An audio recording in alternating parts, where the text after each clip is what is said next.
Well, good day and welcome to the AAISP webinar series. Today's webinar is No More No Shows. Well, hello everyone. I hope you're well. My name is Larry Reeves and I'm the CEO for the association. And it's my pleasure to serve as your host today. I'd like to thank you for joining us, and we certainly hope you find this webinar beneficial. I know I'm excited by the topic. Now, we encourage your questions at any time, as we want this to be as interactive as possible, and you can enter those down in the Q&A panel at the bottom of your screen at any time. We're going to answer as many of those as we can during the session, and we'll follow up directly with you on any others that we can't get to. I'd also like to remind everybody that this session is being recorded, and it'll be available for your replay, and we'll send you a notice with the access information, along with information about how to connect with our presenters. Now, before we start, for those of you who may not be familiar with the association, I'd like to take just a brief moment to provide an introduction. And for those of you that have heard this before, thanks for your patience. We are essentially a learning-based association dedicated to inside sales and developed to help individuals, teams, and organizations improve. And we do this by providing a variety of resources and services for all levels, whether you're an individual contributor, a manager, or an executive, or if you're well into your career or just starting in inside sales, we're able to help you with some of these services and resources. For example, our Inside Sales Studio features individuals of all different levels and industries sharing tips and best practices, and you can download those and they're on demand essentially. As curators for our profession, we've gathered one of the largest libraries of online reference material available for inside sales professionals. And our conference and webinar series have earned a reputation as a leading source for content-based learning. Now, some of our services include our Ask an Expert forum, our mentor program, our service provider directory, the Inside Sales Training and Career Center. But in addition to all of this, many of our more than 10,000 members from across the world tell us one of their favorite benefits they get from membership is the ability to simply connect with fellow inside sales professionals to learn, share, and network from each other. And we do this in a number of ways, but primarily it's through a thriving chapter program of over 70 chapters across the globe, which really helps to bring those local communities together and those sales professionals to learn, share, and just come together. Now, if you'd like to learn more about the association, I invite you to check out our website. But now let's move to the reason we're here, today's topic, right? No-shows. You know, you've got an agreed-to call scheduled with a prospect or a customer, but they fail to show up. You know, it happens to all of us at one time or another, and it's frustrating, it's time-consuming, and costly. But, you know, what can we do about it, right? How can we get them to show up? Well, is there any tried and true methods that will help us? Now, you know, there's no guarantees, and what works with or for one individual may not necessarily work for another. But there are a variety of ways to help increase your odds. And with us to discuss this are two longtime sales veterans. First, we have with over 15 years business-to-business sales and marketing knowledge and experience is the Director of Demand Gen at TimeTrade. And they're a leading provider of online appointment scheduling. And so you know that time is very important to them. So welcome, Tim. Great to have you. Now, joining Tim is longtime sales trainer, coach, speaker, entrepreneur, and founder and chief revenue officer of ExecVision, and they're a conversation analytics platform, Steve Richard. Now, Steve brings an almost unequaled passion for the front lines, if you know him at all, and he has spent the majority of his career in sharing that to help others be more successful. And that's what we're hopefully going to do for you all today, be more successful and help to get less no-shows. So I guess it's welcome to Call Camp, guys. It's great to have you. It's a great topic. We're looking forward to it. Larry, thanks so much. This is Steve Richard, everyone. Love doing Call Camp with the AISP. How great is that? You can't do a whole lot better than that. So this is an interesting Call Camp today. It's, you know, if you think about all the topics we do, they typically pertain to one type of call. This problem spans all different call types. It really doesn't matter what role you're in. It really doesn't matter what type of call you're doing. So you could be someone doing renewals, that's a customer success person or support person. You could be someone who's doing prospecting and appointment setting. You could be a salesperson that's trying to schedule a negotiation call.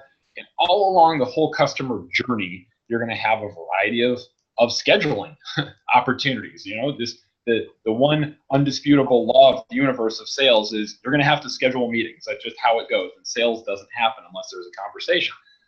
So if you think about a typical call flow, any type of sales call really is going to boil down to some sort of opening, a strong opening to get people talking. Then you have a conversation, and then ultimately you ask for the time. I really probably shouldn't have put meeting here. I probably should have put time, or I should have put the offer or call to action.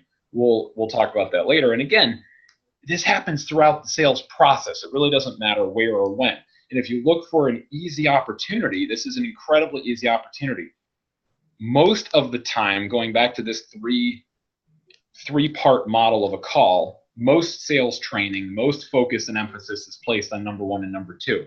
Today, we're just going to focus on number 3. So super unique, not like anything that we've ever done on Call Camp, or really, I don't think, Larry, I can't think of any AISP where someone just focused on the scheduling part, right? Can you think of that? No, I can't. Well, and it's such an important aspect to making that connection, right? Yeah, right. And so that's why thanks to TimeTrade and for kicking us in the where and getting us to think about this topic. So first of all, let's just talk about the process of going for time. And Tim, the thing that's interesting about Tim is, in addition to being a marketing and sales expert, he gets solicited for all kinds of stuff all the time. And as a result, he's been the recipient of a lot of our outreach and follow-up that salespeople do to him. So Tim, I'm just kind of curious if you have any perspective on the way that people ask for time from you, if it's particularly strong or if you find it particularly weak. Yeah, no, I appreciate you bringing me into the conversation on that, Steve. And you're right. I definitely am someone who, for better or for worse, fields a lot of calls from SDR teams about marketing and ad tech. And a big part of me wants to take every single one of those calls, just because I deal so closely with people who are sitting on that front line and trying to connect with people themselves. But I have to say, for me, a lot of the piece about asking for time comes on these front end, these front 3 bullet points that you present here.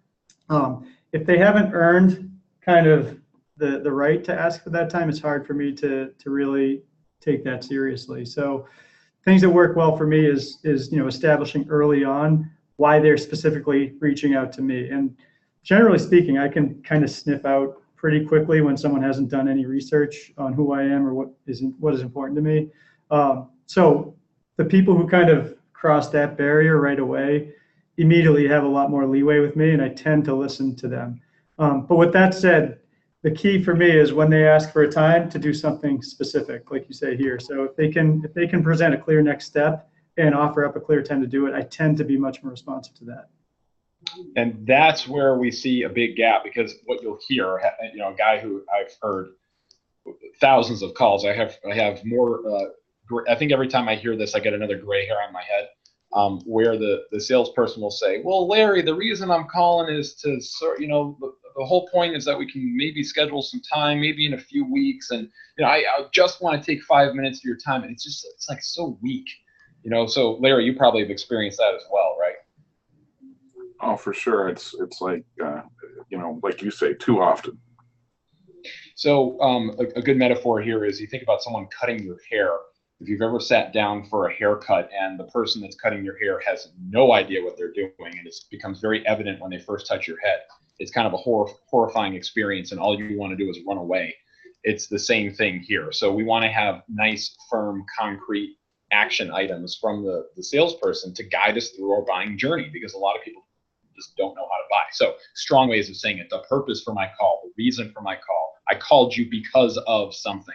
There's really interesting research that says when you use the word because, anything that follows the word because is going to be very valued in the mind of the buyer, and be real concrete. Let's find a time. That's an interesting one. As opposed to asking a question, you're making a statement. Let's find a time. So that's step 1, is be really strong in how you ask for the thing you ask for. Step 2. Hey, Steve, offers. Steve just want This is an interesting one. Steve, just want to interject. Sorry, I didn't mean to talk over you. One of the things too is, you point out a little bit, one of the things, it sets the tone for why you're calling. And even sometimes if that person can't talk to you right then, you may have tweaked their interest by being direct and to the point and get that follow-up call. Amen. And I feel like what happens a lot of times as I hear these calls is you hear the salesperson droning on and on too much into conversation, and there's never any purpose or point. So there has to be a very clear purpose for the call. So that leads to offers. And if you think about offers, and by the way, Larry, jump in at any time. That was great. If you think about offers, most of the time, the offer coming from the salesperson is to schedule time for a call or a demo. So that second to last bullet is pretty much the most common call to action that we're hearing from a salesperson trying to get an appointment. But if you think about it, there's a lot of other really interesting things that you can do with your offers and with your calls to action. We've heard anything from the lunch and learn approach. Cvent became famous for this. They're an event marketing software company. I actually had a chance to sit with one of their founders, Chuck Gura. They built an amazing publicly traded company that then got bought by Vista Private Equity, and they built it all around a lunch and learn model. So his whole thing was, when you invite someone to a lunch, they're much more likely to attend if they're interested in the topic and they expect for it to be, to a certain extent, a product pitch, and then you can separate the interested parties from the non-interested parties very quickly. Other field marketing events are like that too. But whiteboard sessions, we don't really think of it that way, but having a collaborative, interactive environment, someone who's doing a neat job with that is a line meeting.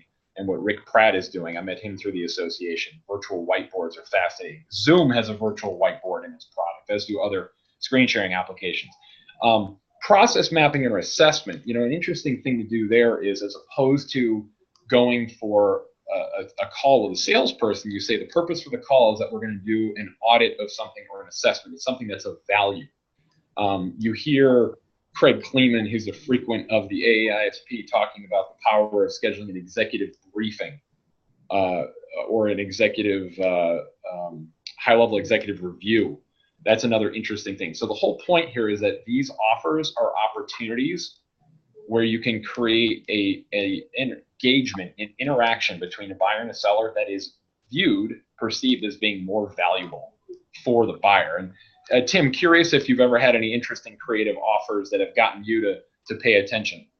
Sure, and again, I'm kind of someone who straddles the sales and marketing functions quite a bit in my day-to-day. So I can sort of empathize with trying to come up with these offers, and I can also understand what it's like to receive these offers. I think the key, at least from my perspective, is how do you stand out from the noise, right? So offers that tend to be very vanilla and non-specific really don't seem to grab my attention. Things that are very specific and unique, sort of by definition, will grab my attention. And I think the second part that makes an impact for me when I receive these things is, do they acknowledge where I'm at kind of in the buying cycle? So if I'm someone who already knows I have a specific problem, they might come to me with something more like a whiteboard session to help me map out solutions. But if I'm someone who doesn't even know yet, it might be something that's more content-based that sort of helps educate me as to something I may be missing. So I think those are the key things. If you can present people compelling calls to action that are recognizing where they are in the buying cycle, I think you're going to stand a really strong chance of connecting with them and getting them to take the next step. Awesome. So there's some great research on this. There's a wonderful book that I got turned on to by John Barrows, a well-known, dare I say, famous sales trainer, maybe infamous. He'll get a kick out of that, from Boston, basically lives in San Francisco. And the book is called Influence. In the book, they talk about this one psychology experiment where they had a couple of people standing around in a shopping mall, and they would approach people at random and say, would you be willing to come in this weekend and volunteer at the Home for the Boys for 4 hours? So like an orphanage, a home for the boys. And this is kind of a dated example, but it's relevant. So people would say, on average, about predictably, 70% of people would say no, and 30% of the people, God love them, would say yes. All right. Then they did another experiment. So in group B, they did the same thing. They'd go up to someone and they'd say, would you be willing to volunteer at the Home for the Boys? We need you to come in for 5 Saturdays in a row for 4 hours. Very predictably, fewer people said yes. So about 20% of people said yes to that. God really loved those people. And then about 70% of people said no, or 80% said no, as you can imagine. Now, this is where it gets interesting. In that group B, After that first call to action, they said, well, hey, we understand that's a big commitment. Would you just be willing to come in this weekend, this Saturday for 4 hours? Full 60% of people said yes. Fascinating. So the whole idea here is have a plan A, then have a plan B. Have a primary call to action. So use this page, have a primary offer or call to action based on where the buyer is in their journey, just like Tim said, and then have a secondary. Fascinating research. And I'll be honest with you, I have not seen salespeople be particularly adept at using this. I've seen some pockets of goodness, but by and large, I think we've got a lot of gain to come from that. And that moves into scheduling. So now the actual scheduling of the call, as we're about to hear in our call examples here on Call Camp, actually takes 2 minutes. And most people don't realize that. I will say, how long would you guess it takes to calendar, to like the physical process of going back and forth to find the time to schedule? It takes on average 120 seconds. The reason I know is because we measure it and we're able to tell. So what are some things you can do to improve that when there's a human involved? Then we're going to talk about in a moment the ways you can do this when there are not humans involved, when the scheduling is done in an automated way. So if there's a human involved, the time zones, it's such a simple thing, but I have seen more meetings that don't happen. And Larry, you'll get a kick out of this, right? Just because they don't know you're in Central Time. Or now I guess you're in Arizona, it's even tougher because sometimes it's Pacific and sometimes it's Mountain, right? It gets crazy. And you know, Steve, just to, if I may interject one thing about how important overall this is. You know, we, as you well know, in our accreditation program, one of the elements, one of the points that you need to get on your driver's test, if you will, to get your certification, is you actually schedule the follow-up call with the person, the time, not just the, hey, is it, you know, Wednesday afternoon, good. Because for a lot of reasons, as Steve's pointing out, and also as you've talked about, it's good for you, it saves you time. So that it's really a key component to the whole sales process and providing that professional approach that Steve's talking about. So I've been wanting to interject that. I've been holding my tongue. I figured I'd just throw it in now, Steve. Hope you don't mind. I'm glad you did. I mean, I think that's spot on. I mean, if you're going to put it in a certification, you better believe it matters, and simple little upticks. So I'll point to a couple of things on this that are interesting. Let me know when you have your calendar open. All right, such a simple line, but people a lot of times will schedule, but the prospect doesn't even have their calendar. Yeah, next Wednesday at 2 sounds good. Talk to you then. Let me know when you have your calendar up. They go, okay, hang on. And they go, oh, actually, I don't have, that actually doesn't work. You know, so it's a simple thing you can do. Obviously, a lot of people send calendar invites, calendar planners, but what's happening is a lot of those go to spam. And when they go to junk, the meeting doesn't happen just because the invite never hits the calendar. So instead, what you should also say is, can you type in something as a placeholder just in case my calendar invite goes to junk, and have the prospect physically type it in. This is where I get to show off, Tim, how I'm an old guy here. I've been doing this for 13, 14 years. That's how we had to do it before, and then calendar invites became so prevalent, but we've gotten people to go back into the past when the human being's involved, and then give me a call on my cell phone if something comes up. Who's your assistant to confirm? All those kinds of things are so important here. But let's talk for a minute about all right, this scheduling process takes 2 minutes. There's a lot of friction. So Tim, speak to this really quickly about some of the research you've done on how you can reduce that friction. Yeah, sure. So, I think even your previous slide, I think all those points really start bringing us up to the realization of how valuable booked time is on a calendar. And if you leave any ambiguity in that process, the risk of no-shows becomes much, much higher, which obviously is what we're looking to eliminate. But in order to really understand scheduling, what I'd like to do is zoom out a little bit. So this map here is really kind of a visualization of a process that, believe it or not, should be pretty familiar to all of us. So I'm going to walk through it a little bit and just talk through some key points. So the first process here is really looking at that inbound scheduling model. And if we look at that life cycle, I'll point out that you can see point 1 here where it talks about the inbound entry points, where we talk about contact us, white paper, email, voicemail. As a marketer, I'd be remiss if I didn't mention that there's a lot of work that actually precedes that. The marketing team has generated content. They are supporting through marketing automation and pushing out all these emails. But for the purpose of this conversation, we really want to zero in on how that impacts the SDR team. So let's say a prospect downloads an asset. Maybe they respond to an email, request to be contacted, calls in, ideally. The next step is going to be fairly universal. So the SDR is going to get an automatic notification from their CRM and/or their marketing automation platform that they've been assigned the lead.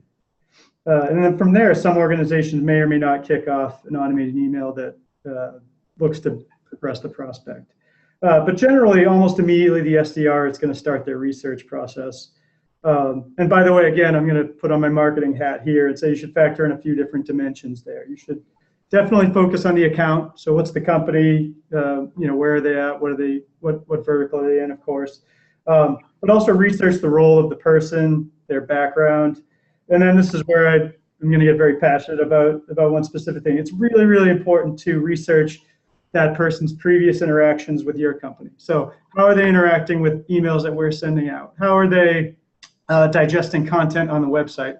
And all that information should be available within your CRM, right? So I'm a Marketo guy. If you go to the Interesting Moments tab, you'll be able to find a lot of juicy information about who a person is, what they've done, all with the goal of understanding where they're at in the buying cycle, right? So anyway, jumping into the next step, all that good SDR research should really inform the next step, which is basically the beginnings of your call and email cadence. So that's probably going to include some combination of email, phone, social. Some companies might define an attempt as a combination of those things. Others might say each specific outreach via one of those channels is going to be an attempt. But either way, research shows that there's typically taking about 5 attempts to actually get in touch with a prospect. And that's after an inbound interaction.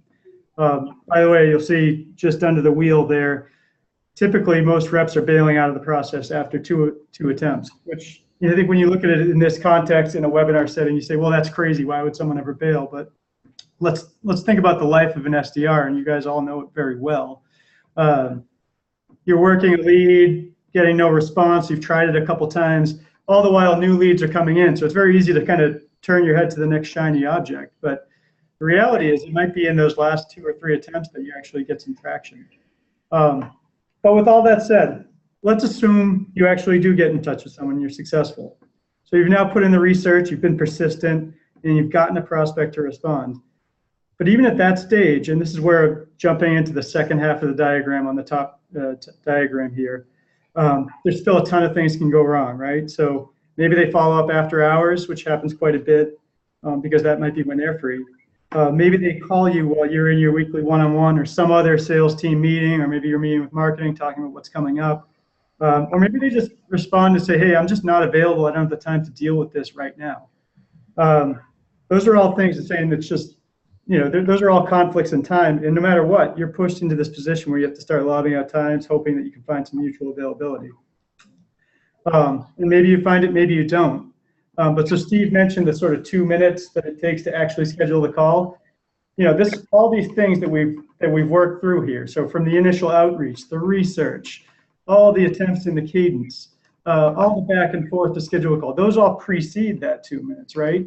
And if you think about all the time that leads up to that, you're getting further and further away from the height of impulse, which I would define as the moment where that person submitted their inquiry. So whether, again, they emailed you, they submitted a contact us form, they downloaded an asset, those are all things that indicate they're interested right now.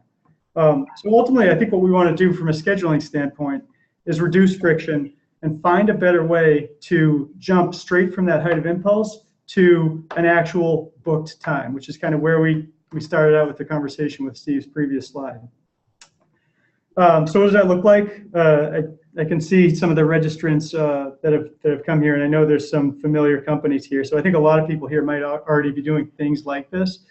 But what we want to do is basically consistently make it easy for a prospect to connect to us at a time that makes sense for them at every single stage of the process. So whether your marketing ops team is providing a menu of available times, upon form submission, which I'll show a good example of in a minute, that's the height of impulse right there. Or if they're adding a link to the SDR's calendar in the automated email follow-up, those are things your marketing team can help with. But from an SDR perspective, it's every single step of the follow-up, every single communication in that cadence. You should be pointing people at your availability or finding a way to short circuit that calendaring back and forth using, again, process or technology. And Really Tim, I love this research here. Just speak to this real quickly, real briefly, so we can get on to the calls. Yeah, sure. Yeah, so this is a real-life A/B test that we ran on our own website. We ran it in the first half of this year. And what we did is we tried to test two different CTAs. One was Contact Us, which basically pointed directly to a traditional form for email follow-up. And we tested that against a CTA for Schedule a Time. And that basically presented availability for the right resource on our team to speak with that prospect at a specific time. So same real estate, same place on the site, the whole 9 yards. So if you see here, and I'm going to start from left to right, the inquiries actually remained exactly the same, or almost exactly the same. So Contact Us, Schedule a Time, performed almost exactly the same. The difference really came in when it said how many of those people who inquired actually ended up taking a live meeting. And I was shocked myself by the number. 4 times as many people who submitted an inquiry from the same real estate on our website ended up taking a live meeting. And to me, the really cool thing is that number translated and actually went up a little bit when you get to the next stage, which is dollarized pipeline opportunity. So again, for the same marketing real estate, we were able to generate 4.7 times the number of dollarized ops, which, you know, to me is really exciting. To probably any SDR, that would also be really exciting. And I think the key, you know, this is just one example from sort of the inbound use case, but I think the key to remember here is if you're an SDR, you should be looking to find ways to generate the same efficiencies in every step of your outreach, whether it's that first outreach or whether it's the 5th touch in your cadence. You should be making it easier for someone to lock in a time on that calendar. It's great. It's such interesting data. I love it. So let's actually pull up a poll here, Jen, if you would, please. Curious who's using automated scheduling tools. I'll tell you what, Tim, I've used them for myself, and my SDRs use them for themselves. We haven't put it on the website, so I'm pretty excited to go put our TimeTrade links up on the website and get that going. So you got me with an action item over here. That's my takeaway. So pretty simple. Yes, no, or worth thinking about it. All votes count here at Call Camp, as you know. We'll look forward to hearing your answers. And then, gang, after this, I know we're a little long on what we usually do as a lead-in intro here. I'm going to give you a couple more tips, and then we're going to get right to the call, so you can get to that 3-step process. All right. So, Jen, how are they coming in over there? Looking good. Still coming in. Okay. Everyone, vote, vote, vote. We'll leave it open for another 20 seconds here. I'll tell you what, while we're waiting, I had a chance to see totality with the total eclipse. Wow. After the birth of my children, my 4 kids, I think that was the most amazing thing I've ever seen. Did you travel to see that, Steve, or did you? I did. My crazy self went about 7.5 hours from DC down to Tennessee to check it out. Nice. Yeah. The next path apparently is like 2024, so like 7 years from now. And that's supposed to go from like Austin, Texas on a track up through like northern Maine. So that's close. There it is. You got to be there, Tim. You got to be there. All right, let's close it down, Jen. Do you have the responses in real time here? I do. Yeah. So it's interesting and probably not too far out of line from what other research that we've done with sort of bigger samples. But it looks like about 34% of people are using a tool, and then close to 60% aren't, with a portion of people who are just starting to think about it. So, you know, again, that's in line with what we've kind of interpreted in the market. And again, I would just say, you know, it's a great time to be thinking about that, but you know, tools notwithstanding, just be thinking about the process and how you make it easy for someone to book time with you, whether you're using technology or not. Of course, I would love it if you do, but I think the critical piece is that you're considering the prospect and how things appear on their end to make it easier for them to buy from you. Very good. And that's a perfect transition to the last step of this 3-step process we promised you, which we refer to as button-up questions. Thanks to our friends at By Appointment Only. Love their terminology on that, button-up questions. And this is that extra period that you have after a call is scheduled. Funnel Clarity refers to this as overtime questions. So there are different terms, but it means the same thing. It's after a call is scheduled. So after any kind of a meeting is scheduled, you have this amazing opportunity to ask just a few more questions to your Columbo, just a couple more questions to make it the best use of your time. And that's what I'd write down. In order to make this best use of your time, do you mind if I ask you a few questions? Anyone else you want to include? What's your biggest challenge, priority, etc.? So kind of the pain question, or the opportunity for improvement. What are you guys trying to accomplish? Pain, accomplishment, challenges, those things. And then a lot of people, this is fascinating, prefer that I send a text to the day of the meeting. Try to get the cell phone number of the prospect. When you have the cell phone number, the likelihood of fall off plummets. For the first bullet point, when you have multiple people, we have the data from our appointment setting business to show this, from Vorsight, our appointment setting business, about 30 SDRs for hire on the phones for clients. When we get a meeting that has multiple parties, our show-up rate is north of 90%. When we get a meeting with a single party, a single threaded, as they refer to it in the challenger customer, a single threaded opportunity, that show-up rate is only around 75% or 80%. So you're going to get 15, sometimes as high as 20%, 10, 15, 20% higher conversion rates of shows. So this is critical, everyone. Critical, critical, critical. Get your meetings with multiple parties. They'll stick at a higher rate. You'll also create something the corporate executive board calls a collective learning experience, which is a much more powerful experience than individuals learning on their own. So a group of people that learn together is more powerful, and it will stick at a higher rate. And then I love getting the cell phone number. A lot of people ask that I text them day of. So with that, let's hear a few examples. Let's go break down some tape. Got your beloved New England Patriots, Tim. How are they going to do this year? There's a lot of talk of undefeated, but I think Bill Belichick would say we're focused on game one. So Thursday night this year. Well, on behalf of the rest of the country, we don't really care because we're sick of the Patriots. But you got to admit, you guys are a dynasty. There's no two ways about it. Hey, and we're going to be there for the opening weekend. We're there that Thursday beforehand at the hotel where they stay. Oh, wow. We're looking forward to it. Oh, that's awesome. So everyone, if you're listening and you're not as familiar with the AAISP events, I can't recommend the frontline events. In particular, the Boston one is always very, very strong. The topics are strong. So you should get yourself to Norwood, Massachusetts. And that's pretty cool that the Pats are going to be there. That's neat. All right. Let's start with Mark's call right here. And this is to someone named Joseph. And he booked the appointment. So what we're going to hear is from the point of looking for the time right through the process we had discussed. And I'll be providing some comments along the way. In the form of these comments, we'll also pause and listen. Yeah, that's the purpose of my call, just to kind of show you some of the stuff we've been doing with other companies in the industry, just to find a quick time for a conversation. Do you have your calendar out right now? Yeah, I do. How are you looking on this week or next week better for you? This week probably. We could probably find some time Thursday maybe. Thursday the 17th? Okay. Are you more of a morning or afternoon person? Probably the afternoon would be better. Do you have anything around 3? Around 3? Yeah, we can do 3 p.m. Yeah. Okay. We'll shoot for 3 p.m. on Thursday the 17th. Okay. And just let me confirm your email real quick. Is it joseph.zavacki@aris.com? It's just Joe.Zavacki. Gotcha. At ARRIS.com. All right. And this is the best number to reach you on? Yes.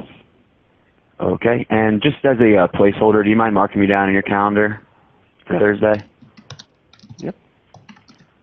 All right, Joe. And is there anyone else that you think would feel left out from a conversation with us that you want me to include in the email?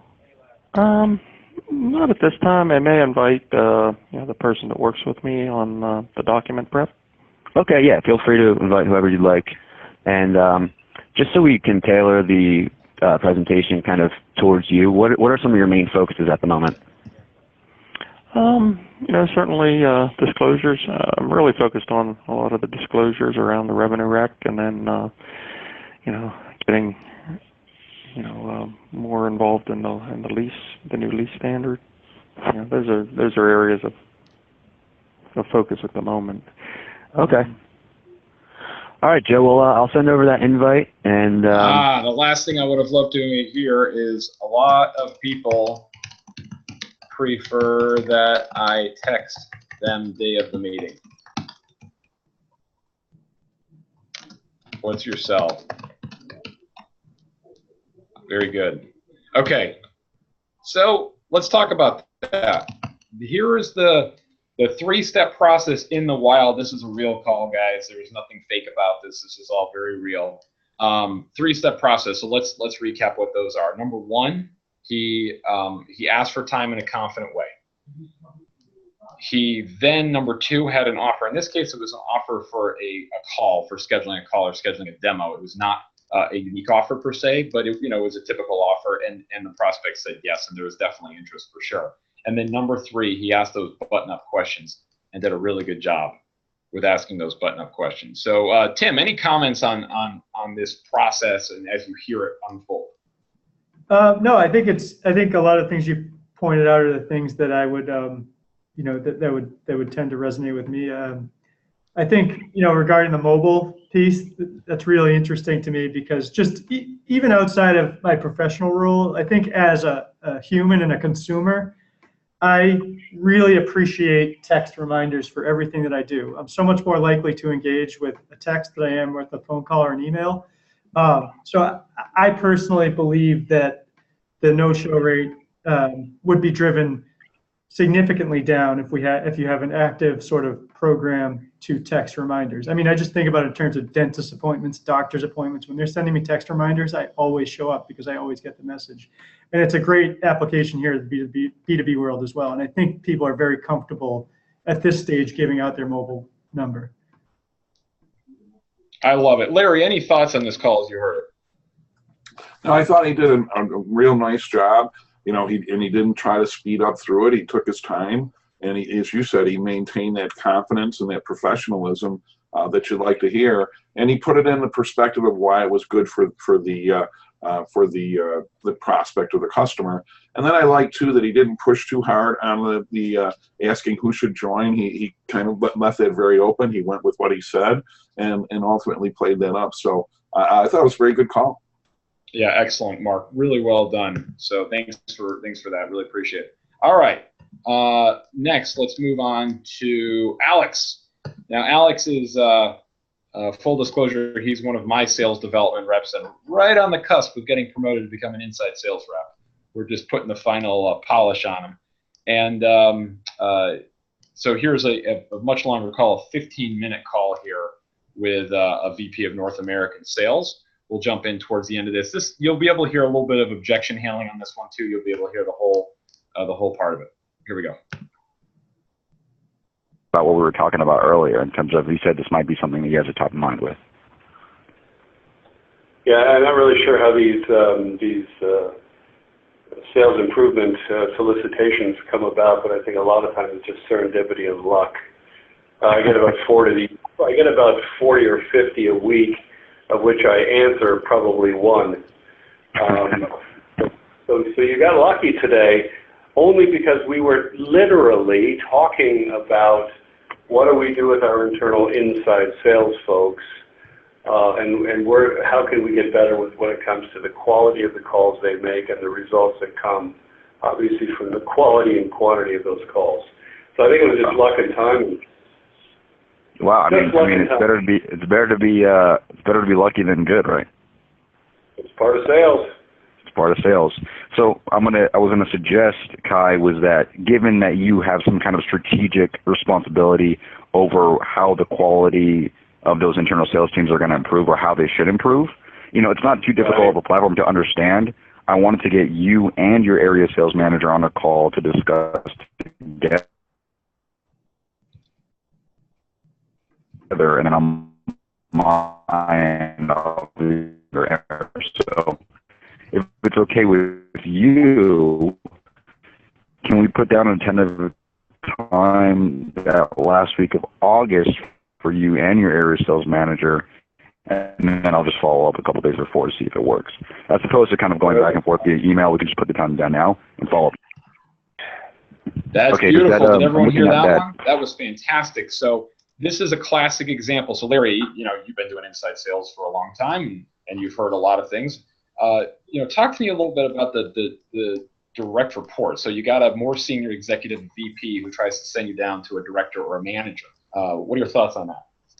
Well, you're going to see that a lot. One thing I would like to note, we're getting some chats coming in that we're having some audio issues with the playback. And actually, it went out quite a bit for me on that one. I heard a good portion of it. But to your point, I mean, you've got to go with it. It's a tough one, but you always want to try to carry that in. And then as you do that, you want to continue to communicate with that upper person appropriately. You want to make sure they're aware of the activities you're bringing in. You want to make sure that the person below them knows that you're communicating with them, and that's a fine line. You got to be careful how you walk that. But it's part of the relationship, and you want to start to understand within an organization how the decision's being made. Steve and Tim, as you both know, today it's very rare that companies are making a unilateral decision, one person. So they're all involved, and you kind of find out who the yes person is and the no people, and you got to deal with them a little bit, but you got to work it through. Steve, I don't know what you've seen out there as well. I know you've been around a lot of different organizations. And the thing is here, and it's not too bad you weren't able to hear that. Actually, let me just go replay that little snippet again and see if people can hear it, because what Alex did such a nice job there is fighting to stay high. So as opposed to what most salespeople do is they talk to a VP who says, okay, go call my direct report. They say, great, who's the direct report? Okay, thanks very much, bye. Instead, Alex is saying, hey, look, let's get a call with you and the direct report. Here's the value of the call for you. Let me see if we can hear it this time, and stop me if you can't, Larry, okay?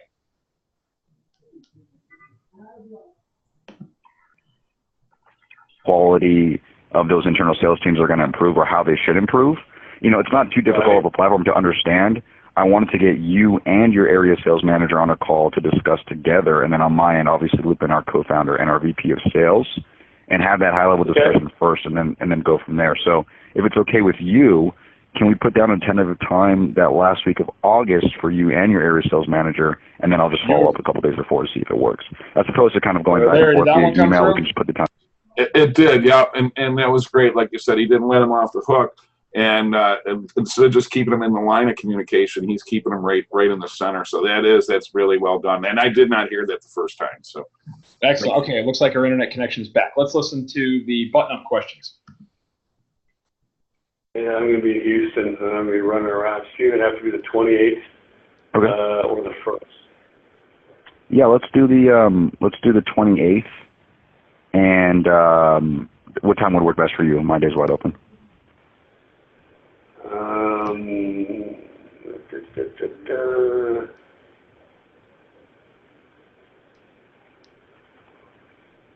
3 o'clock Eastern. All right, 3 p.m. Eastern. I have your email, and then do you want me to send that email to the calendar invite to the sales manager as well, or do you want to forward it on? I will talk to him first so he understands what we're trying to do. Yep. And then I will forward it to him accordingly. Okay, no problem. And if you add just an extra second, how big is that internal sales team right now, the internal IS team? 54 people. 54. And are they all quota carriers, or you got meeting schedulers like myself? No, they're doing quotation and some. I mean, more or less. And by the way, this is a great opportunity when you do these button-up questions. What I mentioned, that you can do some qualification of basic information: firmographic, demographic, psychographic, technographic. What technologies you use on the account. It's a great opportunity to do that, which I'm sure is music to the ears of Tim sitting there. Let's keep playing it. Right. Not a lot of meeting set up. Right, supporting the outside guys as they push the deals along. Correct. Makes sense. And then just the last 2 questions here. Are you guys on Salesforce or a different CRM? We are on Microsoft Dynamics. On Dynamics. The customized version of it. Right. And then my last question is, do you know if you guys are recording any of those conversations now, like through a dialer or something like that? Not internally, no. Not internally, no. Okay. All right, I'll send that over now, Kai. Thanks for taking an extra few seconds here, and have a safe travel. Beautiful. All right, we're going to dump this one in in the overtime folder, because this is a good one we want to make sure we hang on to for the future for people to learn from. All right, you know what, we could play another one, Larry, but let's see if there are any questions or comments coming in first, and if there are, we'll take those. Otherwise, if there aren't, we can go for one more. We've had a couple of calls. You know, I think, Steve, as you pointed out too, one of the things that was really good there is not only did he ask them to stay in part of the conversation, but he pointed out why, and he pointed out a plan of how he was going to address the engagement, and he laid that out for him. Which again, you know, if you look at sales like a professional, and you got a professional that's walking you down the path and knowing what to do, you feel more comfortable right from the get-go. So again, good job to him. So one of the things, Steve, and you've heard this a ton, the recording. How are you getting past the legal issues in this particular state that you're in? And we all know that state to state is different. So it's a great question. It's a great question. So the United States is a single-party consent country, meaning that the default is one party. So basically, if Frances knows that she's being recorded, one thing I recommend, and actually, I never dawned on me until just now, Larry, we should probably put the call recording laws brief. Actually, I think that's already in your resource center. So the AISP Resource Center, there's a call recording laws brief. I can also provide a document from the Society of Human Resources Managers so that Frances knows she's being recorded, and she signs basically a disclosure. It's like a video waiver that says, hey, I know that my calls are being recorded and monitored, to put in their employee file. Well, then that begs the question, how do you handle the two-party consent states? So how do you handle like California or Florida that require the other person to be notified that they're being recorded? And the answer is, in this case, we use InsideSales.com that has a feature that will allow you to only record one side of the call, just the rep, in the two-party consent states. So it's a nifty little what I call secret feature. SalesLoft is about to come out with that. Some other providers like DialSource have that as well. Other companies like Outreach, it's on their roadmap. So a variety of the dialers and the phone system companies either have that feature or they're eyeing that feature. I call it smart recording. So it just looks at the area code and it says, it's a 650 area code. That's San Francisco. That's the Bay Area. We don't want to record that. We're only going to record the rep, not the buyer. So that way your salesperson doesn't have to say this call is being recorded in an unscheduled call that's unrealistic. Excellent. And Steve, are you planning on doing an example of a bad call at all? Actually, I didn't have one teed up. I probably should have. That's now I got egg on my face. I really should have. I'm sorry, I don't have an example of a bad one. Well, truth be told, I think most of us, if we just listen over the cube and give it a little time, you're going to hear some of those. And you know, that's not a bad thing either, to coach within the team a little bit and learn from each other, both what's going on good and bad. So, you know, we'll note this person that asked, and we'll reach out to them directly. Thanks, Steve. That's very good. Very good. Yeah. Any questions or comments coming in here? We could just jump over and we can take some Q&A, or if there's time again, we'll listen to another call. Sure. I think we're good now. We're caught up pretty well. Okay, very good. So let's listen to how she goes ahead and asks for the time here. And this is Frances calling a director of HR. Oh, sorry, one more thing, Larry. All the calls that we're playing here are calls that were recorded into states that are one-party consent states, which are most of the U.S. states. The vast majority of U.S. states are one-party consent. So Frances knew it was being recorded. It's all legal. Petition, but not so better. That's actually exactly what I've been hearing. Most folks I've spoken to, they base compensation based on comparing it with a competitor. I know the challenge is actually like losing money, constantly comparing to the competitor without actually looking at historical data of what kind of compensation works to retain employees. So I was actually wanting to share our work in that space, especially since compensation ties in so many different factors. I know you've been bringing in a lot of factors as well, like internal equity, like competing with your competitors, etc. So carrying with that, I was looking at perhaps next week or 2 weeks from now for a quick phone call to share our work when it comes to compensation benefits and how that connects to the larger business as a whole. Sure, So that'd be I don't know fine. if you're, And I I'm don't- probably going to be handing off some of the. So we do have, though, just to let you know, there's a compensation department in Atlanta with our headquarters that helps provide that structure. The sales thing was kind of outside of their involvement, but going forward, I think that they're going to own it more. And then it looks like we're going to bring in a person. And Larry, there's a good that will example end of one where I'd like to see her improve. The thing she did really well there is she said, that's exactly why I'm calling you. That's excellent. That's exactly the reason I'm calling, because blank. Now her because was a little bit long-winded. You know, this is a kind of a big chunk of talk time here. I'd like to hear her tighten that up a little bit and then say, let's schedule some time and get that sucker on the calendar. There are quite a few filler words in here, quite a few ums that I was hearing in that area. Boom, look at that. Look at the ums that are populating there. So I'd like to see her really tighten that up and have fewer ums in there and make it a little bit crisper. Now let's go and jump down to the extra questions here. Just sent it over. Also meant to do 2 to 2:30. Hold on. Oops. All right, let me know if you see it. I got it. Awesome. If you could click accept, That's a that'd be great. really good practice. So send the planner in the moment.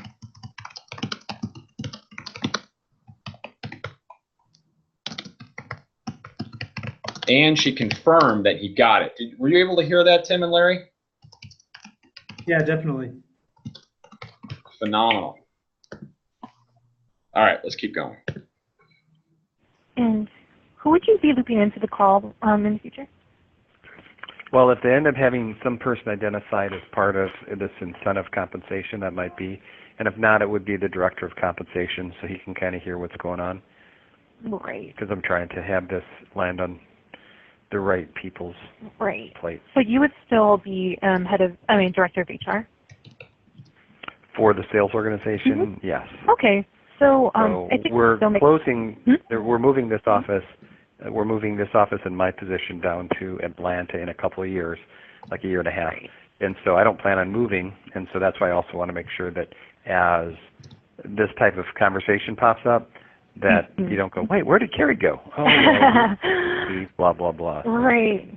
Okay. But Carrie, if in the next 2 weeks you're still going to be HR director, I still think Oh, yeah. to speak, just because Zero doesn't only figure out questions that involve compensation benefits, but I was asking you different questions because I wanted to see if how involved you were in talent management or retention or learning development, because you're involved with all those aspects as well. Right, and so there is a director of talent management who does the non-sales. Right. So Tim, any final comments on here? Otherwise, we're going to jump into some Q&A. No, I think the thing that resonates for me kind of across the board from all the calls is, and I know this is a point of strength that you're pointing to, is making sure that they're trying to get as many multi-threaded as possible with the meeting. And just thinking back to what we pointed to earlier in terms of the challenges people face in scheduling, I think it's great to lock that in on the first call. And one of the things that people should do is be mindful of what that process looks like if you start to try to juggle 5 different schedules at once. So I think building within their process what that's going to look like once they do realize there's multiple resources on both sides of the aisle would be helpful to make a smooth scheduling process and make sure that meeting doesn't get canceled. And Tim, you said something before that I think is just so spot on. You said make it a program, make it programmatic. It doesn't matter if you use technology. It doesn't matter if you don't use technology and you just have the people doing all this stuff manually. But the whole process of scheduling in the detail, and Larry, your point, the professionalism of how it sounds and how it feels going through, you have to make it so it's consistent. Do it the same way every single time. Consistency, consistency, consistency at the organizational level is how you make it programmatic, is how you reduce variables, and how you make it so your conversion rates are higher and you get more people showing up. So no more no-shows, right? So, hey, thank you both. That was wonderful. You covered some great material. Appreciate that, folks. You see there's some links here. A reminder, this has been recorded. You will get the replay information, as well as these links and links to get a hold of Tim and Steve, as well as find out more about their organizations. We do have time for a few questions. You can put those down by the Q&A panel down at the bottom. One thing we really have been focusing on the scheduling of the call and making sure that happens. And there's a reason for that. A lot of the things that was talked about. But I would also say, part of it's self-serving, folks. We're busy, right? And it's so hard to get a hold of people. And taking that extra 2 minutes up front and then sending that follow-up just ensures that you're using less of your time to get done what you have to. And just think, if you could make it, 8 or 9 out of 10 calls that you made, the person's there for you. So that's part of this too. But the talk again has been a lot about this. But Steve, we did have a question about reviving kind of cold accounts. I know that's a little bit out there, but you had an excellent meeting with somebody, everything seemed to go well, and then they've kind of gone cold. Maybe they're not replying, they didn't show. Any thought about how to revive that, if you would? Yeah, I do. So a couple things. The first thing is your CRM system is static. It doesn't change unless you change it. The world is dynamic. I'm going to use Zoom as an example, actually. 2 of my contacts at Zoom Communications, the Zoom Video Communications, the platform we're on today. One of them, a guy named John Bowe, who's no longer there, and a guy named Greg Holmes has changed into a different role, more in charge of business development and partnerships. And that happened in the last 2 months. So people are constantly changing jobs from one company to another and within a company. So the first thing is you've got to reprospect, even your existing accounts or your dormant accounts or anybody that went dark on you. Second thing is when you go back and reapproach them, we call it the ex-significant other approach. So it's a method of reapproaching where basically if you're trying to get together with an ex, what you should not do is talk about the past. Larry, remember how lazy I was and how I played video games all the time and I forgot your birthday? That's not going to work. Instead, when you're approaching an ex, you say, hey, a lot's changed with us. I'm sure a lot's changed with you. So you want to approach them on the standpoint of, I'm sure things are very different and a lot of change has happened as it has with us. Let's get together again and talk about it. And then finally, have a stronger offer. So if things have not, in fact, changed, have a stronger offer. Hey, look, last time we spoke, I know you mentioned these things, and this was the next logical step, which doesn't make sense anymore. What if you come to a lunch and learn we're doing? Or what if I set you up on a call with one of our customers so you can have a peer networking opportunity? That's a big thing that I've learned in our sales process is I learned this from, oh boy, what's his name? It just escaped me. The guy who built Aperture and sold it to Dell for a boatload of money. What they did is in the early days in particular, they did customer field trips. So get one customer that's in the same city as another customer, the prospect to go visit the customer. So get the prospect to visit the customer and watch how they're using the product, software, service, whatever it might be. And that's a very, very powerful call to action that takes the pressure of talking to a salesperson out of the equation. So those are 3 ways you can hopefully change the odds in your favor. Excellent. Yeah. And Steve, to that point, and we're just down to the last couple minutes here, folks. So again, if you do have a question, please, feel free to submit it. Steve, what about, an obstacle versus an objection? When do you, maybe the reason that person's gone cold is because they're not going to buy. And can you just, give a brief statement of a thought about, how to flush that out? So again, you're saving yourself time by not chasing something that you're not going to get. Disqualify ruthlessly. It's as simple as that. And we all do our best Don Quixote in sales, chasing windmills that don't exist. So we have to be very honest with ourselves, and that's where the role of sales management comes into play, not wasting time with people who can never buy from you. Well, I think that's a good one. And then one final question for both of you. Why do you think people don't do this? Why don't they take the time to ask these few questions to help themselves? Is it, what do you guys see out there? What do you think? Tim, what do you think? So for me, I think you kind of mentioned something that could answer it. It's a dynamic world, right? And so the circumstances that present themselves on any given call are going to be different, right? So what's going on around the SDR when they're trying to talk and when they're thinking about the next question to ask, what's going on with the prospect and what's their kind of tone on the phone and what's the sort of vibe that's going on. So all those things are variables that are very seldom going to be the same.